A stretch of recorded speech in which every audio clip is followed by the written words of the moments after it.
بسم اللہ الرحمن الرحیم۔ بسم اللہ الرحمن الرحیم، الحمدللہ رب العالمین والصلاة والسلام علی رسولہ محمد وآلہ واصحابہ اجمعین، اما بعد۔ درس نمبر 139۔ آج کے سبق کا عنوان ہے خاص کا حکم اور تدبیر کی مثال، خلا، فسخ یا طلاق۔ خاص کا حکم بیان ہو رہا تھا کہ خاص سے خاص حکم ثابت ہوتا ہے قطعیت کے ساتھ۔ اس پر مصنف نے کئی اس کی مثالیں دی ہیں۔ پہلی مثال پچھلے سبق میں گزر چکی، ثلاثۃ قروء کی۔ آج کے سبق میں اس کی دوسری مثال علامہ صدر الشریعہ رحمۃ اللہ علیہ بیان فرماتے ہیں۔ وقوله تعالی فإن طلقها فلا تحل له، الفاء لفظ خاص للتعقیب وقد عقب طلاق بالافتداء، فإن لم يقع الطلاق بعد الخلع كما هو مذهب الشافعي رحمه الله يبطل موجب الخاص، تحقيق أنه تعالى ذكر الطلاق المعقب للرجعة مرتين ثم ذكر افتداء المرأة، وفي تخصيص فعلها هنا تقرير فعل الزوج على ما سبق وهو الطلاق، فقد بين نوعيه بغير مال وبمال كما يقول الشافعي رحمه الله إن الافتداء فسخ فإن ذلك زيادة على الكتاب، لأن الافتداء غير دال على الفسخ بخلاف الحمل على الطلاق، لأن الطلاق مذكور في أول الكلام ثم قال فإن طلقها بعد المرتين سواء كانتا بمال أو بغيرها، ففي اتصال الفاء بأول الكلام وانفصاله عن الأقرب فساد التركيب. اعلم أن الشافعي رحمه الله تعالى وصل قوله تعالى فإن طلقها بقوله تعالى الطلاق مرتان، وجعل ذكر الخلع وهو قوله تعالى ولا يحل لكم أن تأخذوا إلى قوله تعالى فأولئك هم الظالمون معترضا، ولم يجعل الخلع طلاقا بل فسخا، وإلا يسير الأولان مع الخلع ثلاثة، فيسير قوله فإن طلقها رابعا وقال المختلعة لا يلحقها صريح الطلاق، فإن قوله فإن طلقها متصل بأول الكلام، ووجه تمسكنا مذكور في المتن مشروحا۔ دوسری مثال اللہ تبارک و تعالیٰ کا ارشاد فإن طلقها فلا تحل له، اگر مرد عورت کو طلاق دے تیسری تو یہ پھر اس کے لیے حلال نہیں ہے۔ اس میں لفظ فا یہ خاص ہے تعقیب کے لیے، اور اللہ تبارک و تعالیٰ نے اس کو ذکر کیا طلاق بالافتداء کے بعد، تو اگر خلا کے بعد طلاق نہ ہو جس طرح کہ امام شافعی رحمۃ اللہ کا مسلک ہے تو خاص کا موجب باطل ہو جائے گا۔ تحقیق اس کی یہ ہے کہ اللہ تبارک و تعالیٰ نے اس طلاق کا ذکر کیا ہے جس کے بعد رجعت ہوتی ہے دو مرتبہ، اور پھر عورت کے فدیے کا ذکر کیا ہے، خلع کا ذکر کیا، اور اس کے فعل کو خاص کرنا یہاں اس سے معلوم ہوتا ہے کہ زوج کا جو فعل ہے وہ ثابت ہوتا ہے علامہ سبقہ جو پہلے گزر چکا، اور وہ طلاق ہے۔ تو گویا اللہ تبارک و تعالیٰ نے طلاق کی دو نوع ذکر کی، بغیر مال اور مال کے ساتھ، جیسے کہ امام شافعی رحمۃ اللہ فرماتے ہیں کہ ابتدا یعنی خلا فسخ ہے، تو یہ کیونکہ یہ کتاب اللہ پر زیادتی ہے، کیونکہ ابتدا وہ فسخ پر دلالت نہیں کرتی، بخلاف اس کو اگر طلاق پر محمول کر دے، کیونکہ طلاق اول کلام میں مذکور ہے۔ اور پھر اللہ تبارک و تعالیٰ نے فرمایا فإن طلقها، یعنی پہلے دونوں کے بعد اگر طلاق دے، چاہے وہ مال کی صورت ہو یا غیر مال کی صورت میں، پس فا کو متصل کرنا اول کلام کے ساتھ اور اقرب سے اس کو منفصل کرنا، اس میں فساد ترکیب لازم آتا ہے۔ جان لیجئے کہ امام شافعی رحمۃ اللہ علیہ نے اللہ تبارک و تعالیٰ کا ارشاد فإن طلقها کو اللہ تبارک و تعالیٰ کے ارشاد طلاق مرتان کے ساتھ ملایا ہے،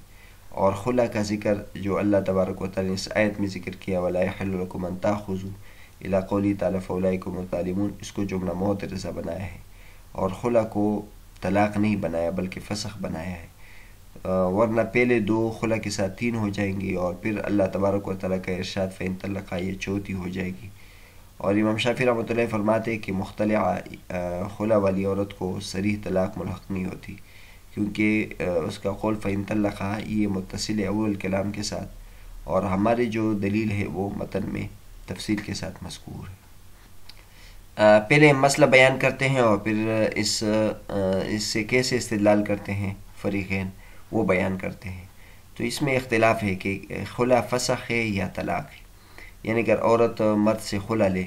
تو اس سے وہ ایک طلاق شمار ہوگی یا نہیں۔ تو احناف کے نزدیک وہ طلاق شمار ہوگی، اور امام شافعی رحمۃ اللہ کے نزدیک خلا فسخ ہے، نکاح تو اس سے ٹوٹ جائے گا لیکن یہ طلاق شمار نہیں ہوگی۔ اس اختلاف کا ثمرہ اس وقت نکلے گا کہ مثلا ایک مرد نے 2 طلاق پہلے سے دی ہے اور تیسری مرتبہ اس نے خلا کیا ہے، تو امام شافعی رحمۃ اللہ کے نزدیک اس پہ 2 طلاقیں واقع ہو گئی ہے، لہٰذا اس عورت کے ساتھ یہ دوبارہ نکاح کر سکتا ہے۔ احناف کا مسلک یہ ہے کہ یہ جو خلا ہے یہ تیسری طلاق ہو جائے گی، لہٰذا اس عورت کے ساتھ اس کا دوبارہ نکاح کرنا جائز نہیں ہے، کیونکہ 3 طلاقیں ہو گئی، تو اب اس کے لیے کسی اور عورت مرد کے ساتھ اس کا نکاح کرنا ضروری ہے۔ اب اس مسئلے کو یہ ذہن میں رہے کہ یہ جو مسئلہ ہے کہ خلا فسخ ہے یا طلاق، یہ اس صورت میں ہے جب کہ وہ صراحتاً طلاق نہ دے، لیکن اگر وہ مال لے لے اور اس کے بدلے میں اس کو کہے کہ تجھے طلاق ہو تو بالاتفاق طلاق ہو جائے گی، لیکن اگر اس نے طلاق کا لفظ استعمال نہیں کیا، صرف خلا کا عمل وجود میں آیا، تو اس کے ذریعے سے طلاق ہوگی یا نہیں، اس میں اختلاف ہے۔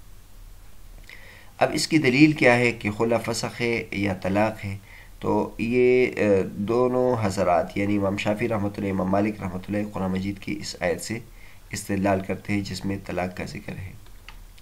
یہ آپ کے سامنے قرآن مجید کی وہ آیتیں رکھی ہیں جس سے یہ حضرات استدلال کرتے ہیں۔ اب اس میں دیکھ لیں، اللہ تبارک و تعالیٰ سورہ بقرہ آیت نمبر 229 میں اور 230 میں فرماتے ہیں: الطلاق مرتان فامساک بمعروف او تسریح باحسان ولا يحل لكم ان تاخذوا مما آتيتموهن شيئا الا ان يخافا الا يقيما حدود الله فان خفتم الا يقيما حدود الله فلا جناح عليهما فيما افتدت به تلك حدود الله فلا تعتدوها ومن يتعد حدود الله فاولئك هم الظالمون فان طلقها فلا تحل له من بعد حتى تنكح زوجا غيره فان طلقها فلا جناح عليهما ان يتراجعا ان ظنا ان يقيما حدود الله وتلك حدود الله يبينها لقوم یعلمون۔ اب اس آیت میں دیکھیں اللہ تبارک و تعالیٰ، یہ ذہن میں رہے کہ شریعت میں 3 طلاق مقرر ہے، ان 3 طلاق سے زیادہ نہیں ہوتی۔ 3 طلاق اگر عورت کو دے دے تو اس کے بعد پھر وہ طلاق مغلظہ ہو جاتی ہے، اس کے بعد کسی اور کے ساتھ اس کا نکاح جائز نہیں ہے۔ اس پر سب کا اتفاق ہے کہ 3 طلاقیں ہیں، اور 3 طلاق کے بعد پھر عورت مغلظہ ہو جاتی ہے، اس سابقہ شوہر کے ساتھ نکاح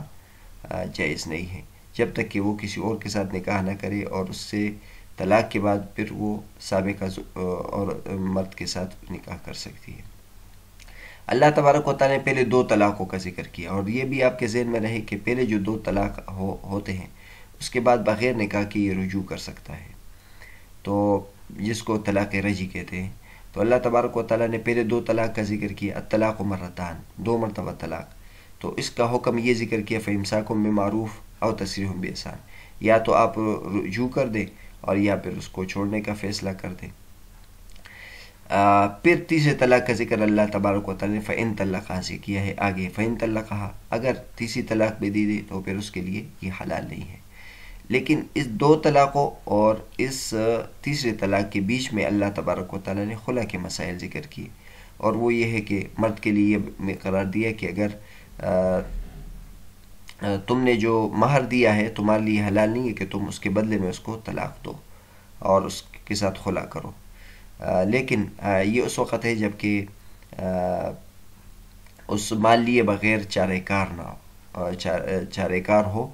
تو پھر لینا ٹھیک نہیں ہے، اور اگر اس مال کے لینے کے بغیر چارہ کار نہ ہو، یعنی اس مال کا لینا اس کے لیے ضروری ہے، تو پھر آپ یہ جائز ہے جو مال دیا ہے اس کے بدلے میں اس کو طلاق دیں۔ تو اب امام شافعی رحمۃ اللہ علیہ بھی اسی آیت سے استدلال کرتے ہیں اور احناف بھی اسی سے استدلال کرتے ہیں۔ امام شافعی رحمۃ اللہ سے استدلال کرتے ہیں کہ اللہ تبارک و تعالیٰ نے پہلے 2 طلاقوں کا ذکر کیا،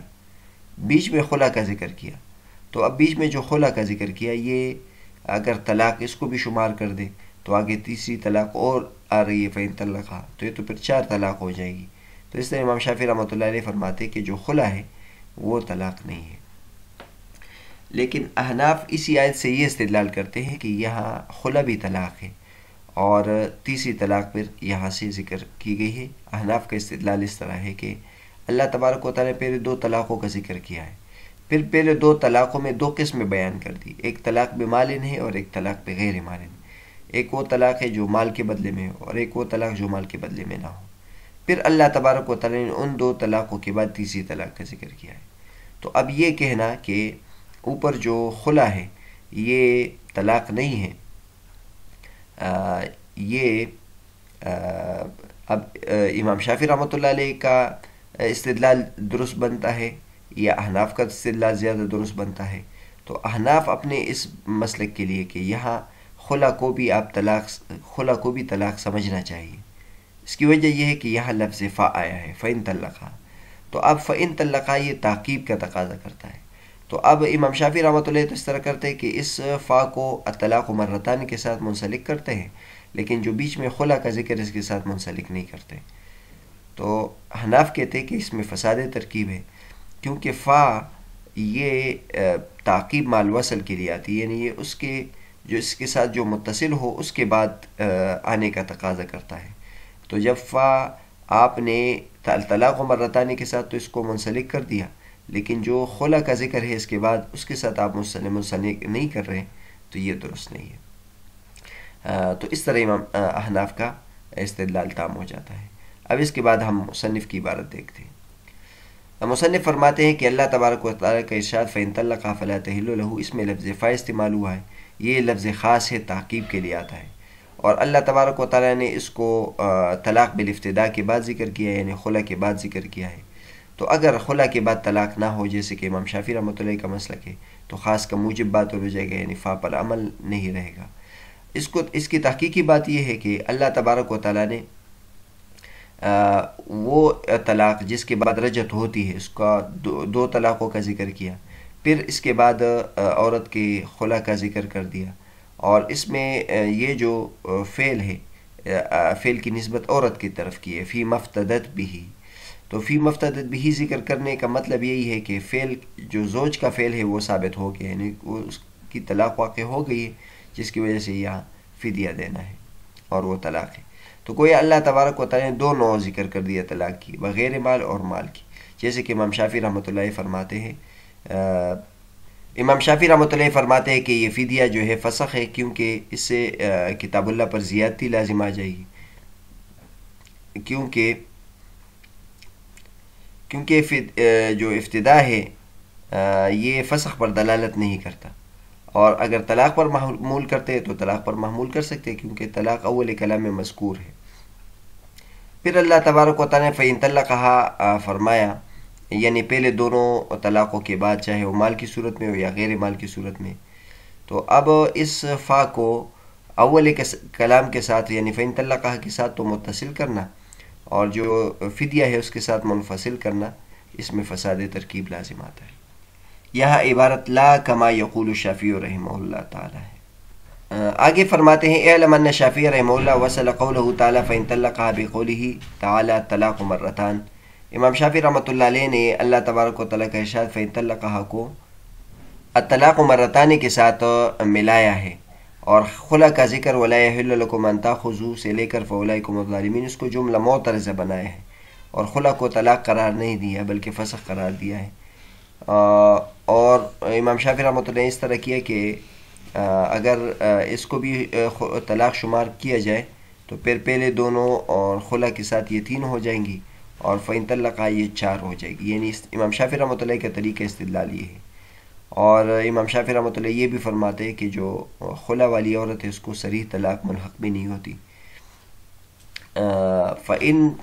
اس لیے کہ اللہ تبارک و تعالیٰ کا ارشاد فإن طلقها یہ اول کلام کے ساتھ متصل ہے اور خلا کے ساتھ متصل نہیں ہے، لہٰذا اس وجہ سے خلا کے بعد طلاق بھی نہیں ہوتی۔ اور ہماری جو دلیل ہے وہ متن میں اوپر آ گئی ہے، اور وہ یہ ہے کہ لفظ فا تعقیب کے لیے آتا ہے، تو فا کو اول کلام کے ساتھ متصل کرنا اور جو آخر کلام ہے انہیں خلا کے ساتھ متصل نہ کرنا، اس میں فساد ترکیب لازم آتا ہے، اور خاص جو ہے لفظ فا جس کے لیے وضع ہے اس کے موجب پر عمل بھی لازم نہیں آتا ہے۔ تو بہرحال آج کا جو سبق تھا وہ خاص کے حکم کے بارے میں تھے کہ خاص سے خاص حکم واجب ہوتا ہے، اور اس پر مصنف مثالیں متفرع کر رہے ہیں۔ تو آج کی جو مثال تھی وہ یہ ہے کہ لفظ فا جو ہے وہ تعقیب کے لیے آتا ہے، اور اس طرح فَإِن طَلَّقَهَا سے یہ معلوم ہوتا ہے کہ خلا بھی طلاق ہے، اور یہ لفظ فا کے ذریعے سے جو لفظ خاص ہے اس کے ذریعے سے ہم نے یہ معلوم کیا۔